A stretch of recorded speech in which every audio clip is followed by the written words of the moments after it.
목요일입니다. 예수님께서 잡히시기 전날 저녁에 바로 이 목요일 저녁 시간에 사랑하는 제자들에게 말씀합니다. 6월절을 준비하라. 오늘 본문 초입에 보면 무교절 이렇게 그랬죠. 무교절이라고 하는 것은 누룩을 넣지 않고 떡을 만들어 먹는 날이죠. 6월절이 되면 먹는 음식들이 구분되고 제한되어 있었습니다. 양을 잡아서 양고기를 먹죠. 쓴나물을 먹었습니다. 그리고 피는 좌우문설주와 문인방에 뿌리는 아주 그와 같은 약속의 표징적인 의미의 역사를 상기해 보는 아주 중요한 날이었죠. 애굽에서 탈출하여 해방의 감격을 안고 나오는 바로 직전의 전날에 하나님께서 초태생의 죽음의 심판을 진행하셨죠.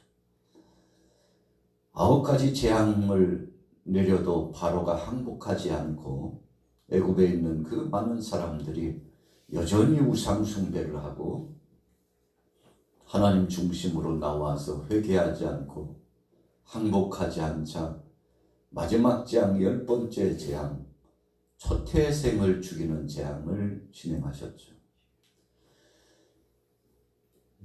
애굽 안에 있는 모든 사람들의 집에 처음 난 것은 다 죽는 겁니다. 그것이 사람이든지 짐승이든지 피를 바르지 않는 집에는 그냥 피가 아니라 어린 양을 잡아서 좌우문설주와 문인방에 피를 바르도록 하나님께서 명령하셨는데 애국 사람들이 믿지 않았습니다. 자신들의 신이 지켜줄 것이라고 생각했죠. 우리 애국 안에 있는 그 많은 우상이 자기들을 지켜줄 것이라고 생각했습니다. 그래서 불순종한 거죠. 하나님께서 이미 예고의 말씀을 선포하도록 하셨습니다. 애굽 사람이나 이 히브리 백성들이나 하나님의 백성이든지 하나님 백성 아닌 자든지 누구에게나 공평하게 기회를 주셨습니다. 그게 바로 복음의 진수, 복음의 의미입니다. 복음이라는 것은 누구를 막론하고 다 기회를 주는 겁니다. 그래서 요한복음 3장 16절 말씀에 하나님이 세상을 이처럼 사랑하사 독생자를 주셨으니 누구든지 저를 믿는 자마다 누구든지 저를 믿는 자마다 따지지 않고 가리지 않고 제한하지 않고 벽을 세우지 않고 갈라 좌우로 분리하지 않고 누구든지 다 기회는 딱 한 번이다. 2번도 아니에요. 그 시간이 지나고 그 날이 지나면 끝나는 겁니다. 그래서 히브리 백성들, 하나님을 앙망하고 믿는 백성들은 하나님의 엄명에 순종했습니다. 그렇게 하면 죽지 않는다는데, 그렇게 하면 산다는데, 그래서 양을 잡아서 피를 좌우문설주와 인방에 다 발랐죠. 외국 사람들은 태평했습니다. 세상에 그런 일도 있냐고, 그런 허무맹랑한 말을 하지도 말라고, 우리 신이 우리를 알아서 지켜줄 것이니 염려 붙들어 매셔들 당신들이나 잘해. 이런 믿음을 가졌던 사람들은 다 피를 발랐죠. 깊은 밤에 죽음을 관장하는 사자가 지나갔습니다. 여기저기에서 통곡 소리가 울려 퍼집니다. 새벽인데 무슨 이 소리 우는 소리가, 무슨 통곡 소리가, 저 집 무슨 난리 났어? 하고 뒤돌아서는데 바로 자기의 자녀가 죽어 있고 자기 집안에 있는 아주 탁실한 제목이죠. 살림미천이죠. 짐승이 다 처음 것은 다 죽어 있어요. 사람도 짐승도 처음 것은 다 죽었으니 도대체 애굽의 그 날이 어떤 날입니까? 심판의 날이었던 거죠. 그러나 믿음의 사람들은 구원의 날이었습니다. 여러분, 믿음과 믿지 않는 것의 차이는 그렇게 아주 현격하게 갈림이 되는 것입니다. 한편에서는 축제요, 은혜요, 감격이요, 감사요, 찬양이요, 영광이요, 경배요. 한편에서는 침울하고 고통스럽고 이제는 우리 삶은 끝났다고 좌절과 낭망의 역사가 몰아쳐 오고 서로 부둥켜 안고 통곡을 하고 눈물을 흘리면서 후회해도 이제는 소용없으리. 이제는 너무 늦었으리. 야야야야, 지금이라도 피를 좀 발라보면 어떨까? 끝났어요. 여러분, 시간이 지나면 더 이상 기회는 없습니다. 우리 인생도 마찬가지입니다. 여러분, 오늘 목요일이라고 하는 이 아침은 이 시간 이제 지나면 다시는 돌아오지 않습니다. 지금은 바쁘니까. 지금 할 일도 많은데, 참. 이해하시오. 자기 마음대로, 자기 생각대로 세상 일에 바빠가지고, 여러분 세상 것에 창념에 빠져가지고 살았는데, 어느 한순간 훅 하고 우리 안에 감당할 수 없는 일이 닥치면 여러분 주체할 수 없습니다. 하나님이 훅 하고 밀어 넣으시면 감당 안 됩니다. 그냥 그것 당하는 것 자체가 심판이고 그거 당하는 것 자체가 하나님의 뜻을 이루는 것이기 때문에 더 이상은 기회가 없지요. 오늘 예수님께서 6월절을 이제 진행하시는 대단원의 의식을 진행토록 제자들에게 준비하도록 했죠. 예수님 아주 철저하게 준비하셨습니다. 예루살렘을 입성하실 때 나귀 준비하시는 것도 그렇고 이제 주께서 잡히셔서 죽으시기 직전에 사랑하는 제자들로 하여금 예수님의 죽으심의 의미가 무엇인가를 가르쳐 주시려고 했을 때에도 바로 그 만찬의 자리를 준비하도록 다 주님께서 사람들을 통하여 관계를 통하여 준비해 놓으셨습니다. 내가 쓴다고 하라. 주님이 쓰신다는데 오늘 여기서 만찬을 가지신다는데요. 6월절을 진행하신다는데요. 하면 그러시냐. 주님이 쓰시겠다면 내어드려야죠 하고 여러분 예수님께서 사랑하는 제자들을 데리고 3년 동안 사역을 진행하시면서 머리 둘 곳이 없을 만큼 바쁘고 삶의 안이란 것에 대해서는 별로 관심이 없었던 예수님이었기 때문에 제자들도 덤으로 어찌 보면요 좀 짜증도 나고 주님 우리가 3년 동안 하나님 나라의 말씀을 전하러 다녔는데 그래도 기초적인 생활은 좀 돼야죠 주님. 이게 뭡니까? 우리 거쳐도 만만치 않고 갈 때마다 빌려 쓰는 인생 돼야 되겠습니까? 라고 아마 제자들 혹이나 짜증나지 않았을까? 다 얻어 쓰셨어요. 그것이 예수님의 삶이었습니다.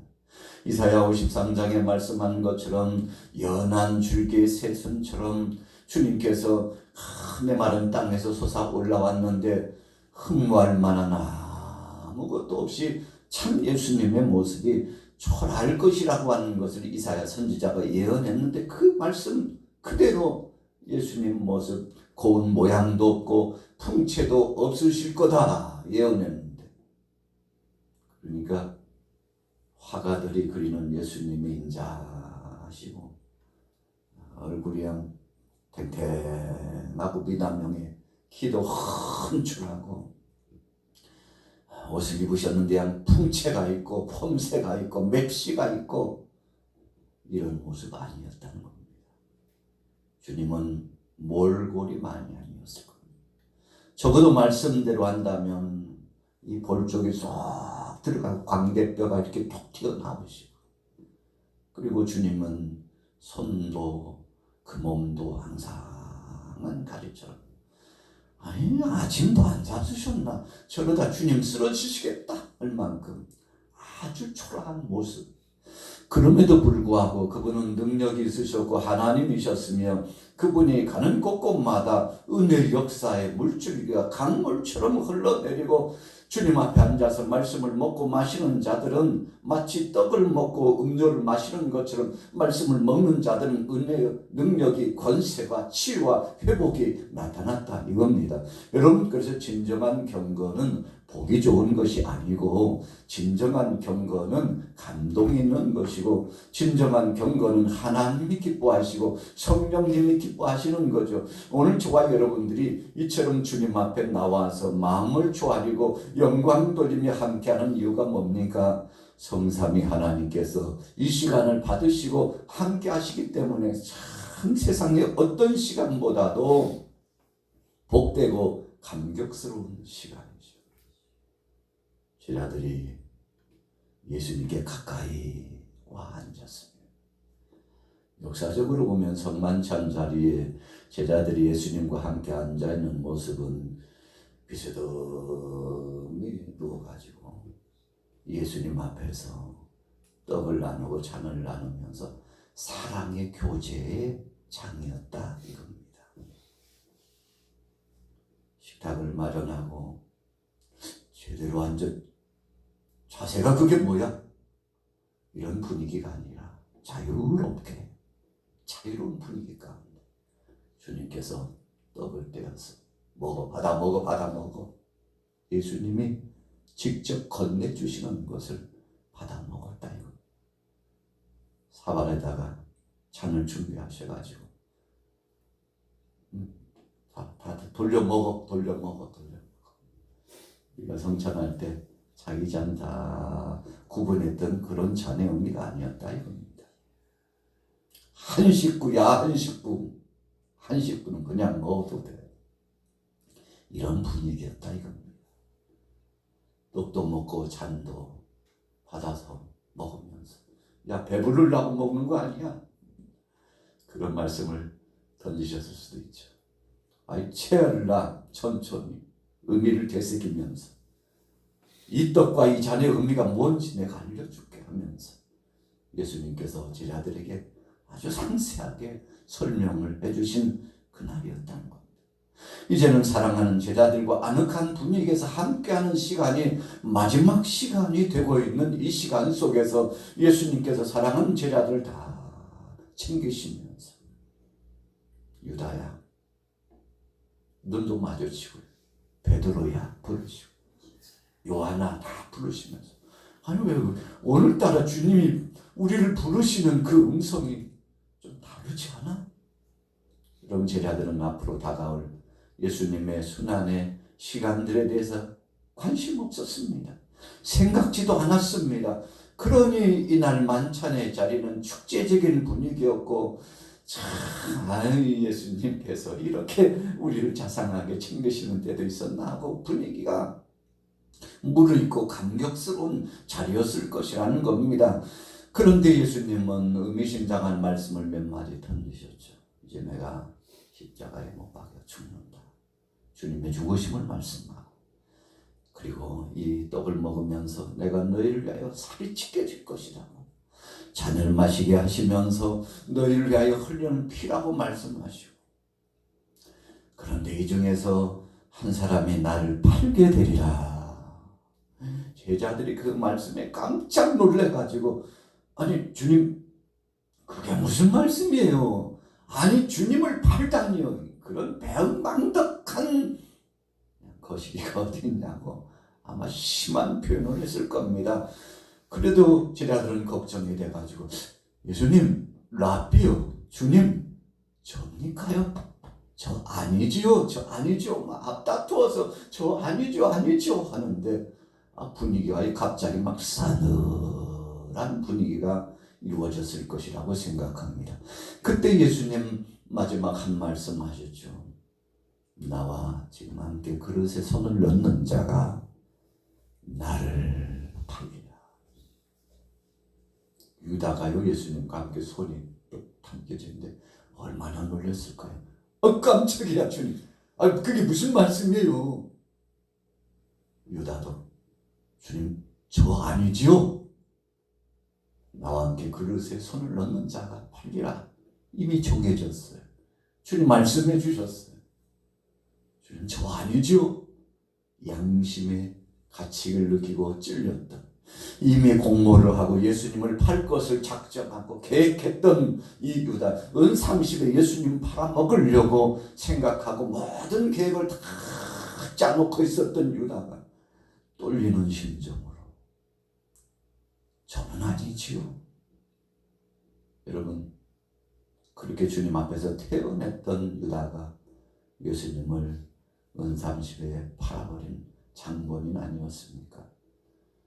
여러분, 주님을 배반하고 넘겼던 장본인 아닙니까? 여러분, 우리 인생은 그렇다는 것입니다. 베드로가 선언하고 선포했죠. 다 주님을 떠날지라도 저는 주님을 떠나지 않겠습니다. 하나 더 붙였죠. 죽을지언정 주님 떠나지 않겠습니다. 여러분, 우리가 사명자의 길을 가면서 어떤 때는 마음에 안 든다고 떠나고,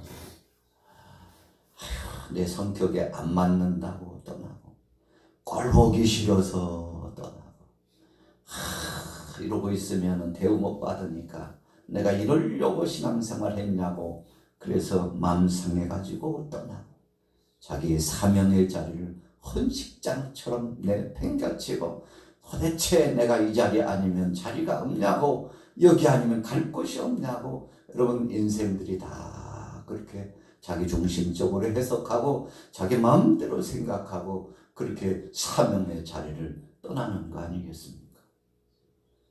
여러분, 12제자 다를 바 없었어요. 한 제자도 예수님과 함께 동행하면서 끝까지 주님 앞에 동행한 제자는 없었습니다. 그래도 사도 요한은 예수님의 순환당하시고 고통당하실 때 가까이에서 마리아와 다른 여인들과 더불어서 주님에 대해서 깊이 마음속에 상고하고 그 은혜를 감사하면서 함께 있기는 했습니다만, 그때 예수님 말씀하셨잖아요. 요한아, 네 어머니다. 요한아, 네 어머니다. 십자가상 치른 가운데서 대표적인 아주 유명한 말씀, 요한아, 네 어머니다. 여러분, 마지막 순간에 육신적인 어머니 마리아를 부탁했던 예수님의 모습은 아주 유명한 말씀 아닙니까? 그만큼 예수님은 고난당하시고 고통당하시는 중에도 육신적인 어머니를 아주 철저하게 챙기신 거 아니겠습니까? 유교적인 신앙, 샤머니즘적인 신앙을 가지고서 조상을 잘 섬겨야 된다고 생각하고, 살아계실 때에는 방치하고 살아계실 때는 관심도 없고 그러거나 말거나 자기 중심적으로 물욕에만 가득 찼던 자녀들이 막상 돌아가시고 나니까 우리 어머니 어떡하냐고, 우리 아버지 어떡하냐고, 보고 싶어서 어떡하냐고 겉다르고 속다른 거 아니겠습니까? 그러나 예수님은 마지막 죽으시는 형장에서조차도 육신적인 어머니를 다 일일이 챙기고. 여러분, 그래서 기독교는 효심을 버린 배은망덕한 종교라고 한때 비아냥거리면서 유교주의자들이 얼마나 욕보이고 희롱했는지 몰라. 저 불효 자식들, 제사도 안 지내는 불효 자식들이라고. 여러분, 그러나 살아계실 때 내 부모를 공경하라, 더 선대해드리는 것이, 오히려 살아계실 때 더 선대해드리는 것이 진정한 효도요, 하나님의 뜻이요, 우리 인생에게 주신 계명 가운데 첫 번째, 넘버원, 두 번째도 아니에요, 첫 번째 중요한 명제를 주신 거 아니겠습니까? 여러분, 그래서 진실로 믿음의 사람은 부모 공경을 잘 하는 것이 진짜 백이 믿음의 사람 아니겠습니까? 가룟 유다가 저는 아니죠. 그런데 자기잖아요. 얼마나 정청병력 같은 주님의 말씀이었나요? 다른 제자도 마찬가지예요. 저는 아니죠 했지만 나중에 다 예수님 유다처럼 은 30에 팔지는 않았지만 주님 버리고 다 도망갔잖아요. 아이고, 이러다가 나도 잡혀 죽겠다 하고 낙향하고 고향으로 돌아가고 사명 다 내려놓고, 야, 복음 전하는 게 다 뭐냐, 이러다가 죽겠다 하고 다 피난길에 가고요. 두려운 마음으로 방에 갇혀가지고 두문 분출, 나오지도 못해요. 나가면 잡혀 죽는 거니까 나가지도 못해요. 그러나 사랑의 예수님께서 사흘째 되는 날 사랑하는 제자들을 찾아오시고 너희 안에 평강이 있을지어다. 두려움과 공포에 찔려 있는 그 제자들, 문이 닫혔는데 예수님이 들어보셨잖아요. 자, 오늘 우리는 만찬의 시간을 생각해 왔습니다. 오늘 목요일이 바로 그런 날입니다. 우리 주님께서 사랑하는 제자들에게 최고의 선물을 주시고 가시는 마지막 순간의 날입니다. 그 은혜를 제가 받았고 여러분들이 받았습니다. 그렇다면 우리의 일상도 이 은혜 잊지 말고 주님 앞에 감사하고 이 사랑, 십자가의 사랑을 나누는 하루가 되시기를 예수님의 이름으로 축원합니다.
하나님 은혜가